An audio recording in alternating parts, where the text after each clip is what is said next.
अगला क्वेश्चन देखिए, उसी के सेम पैटर्न पे है।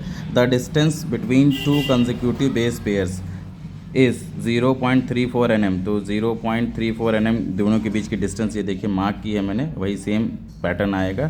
ठीक है, एडेनिन का थाइमिन के साथ में, साइटोसिन का ग्वानिन के साथ में जो है बॉन्ड बनता है। तो इन दोनों के बीच की डिस्टेंस दी गई है 0.3 nm, नैनोमीटर्स में दी गई है, ध्यान रखिएगा। फिर कह रहा है and total number of base pairs of DNA helix. तो बेस पेयर्स कितने हैं हेलिक्स के typical in mammalian cells? 6.6 × 10⁹ base pair. Then the length of DNA is approximately. अब देखिए यहाँ फिर आपसे लेंथ पूछा है, length of DNA, length of DNA. ठीक है, अप्रॉक्सीमेटली कितनी हमसे पूछा है, और हमें जो डिस्टेंस दी गई है, डिस्टेंस बिटवीन, ठीक है, डिस्टेंस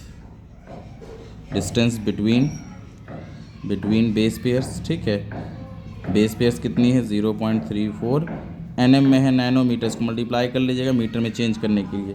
देन फिर डीएनए हेलिक्स में कितने base pairs, number of base pairs दिए कितने गए हैं?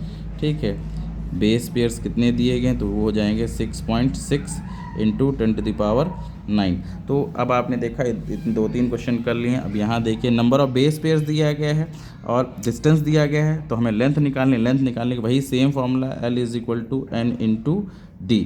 ठीक है, तो लेंथ निकालने के लिए हम सीधा मल्टीप्लाई कर देंगे। तो नंबर कितना दिया गया है? 6.6 × 10⁹। इसके बाद हमें जो डिस्टेंस दी गई वो कितनी है? 0.34। अब यहाँ मैंने बताया था कि इसको मल्टीप्लाई कर लेंगे तो 10⁻⁹ जो कि नैनोमीटर है। अब आप मल्टीप्लाई करेंगे तो मल्टीप्लाई करके सॉल्व कर लीजिए, देखिए कितना आता है। तो 6.6 और ये 34, इसको आप मल्टीप्लाई कर लीजिए।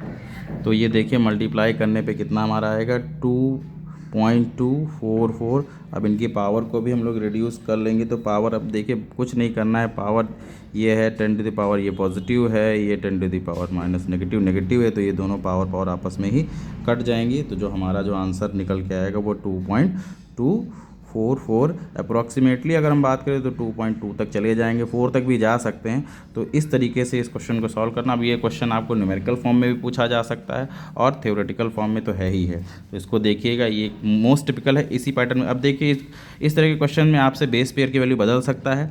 ठीक है, लेंथ तो वही रहेगी, बेस पेयर्स की वैल्यू बदलेगा। तो आप इसको ध्यान रखिएगा, बेस पेयर्स आपको कुछ भी दे दे, आपको सेम फॉर्मूला यूज़ करना है और इसी पैटर्न पे और भी क्वेश्चंस को प्रैक्टिस करें खुद से।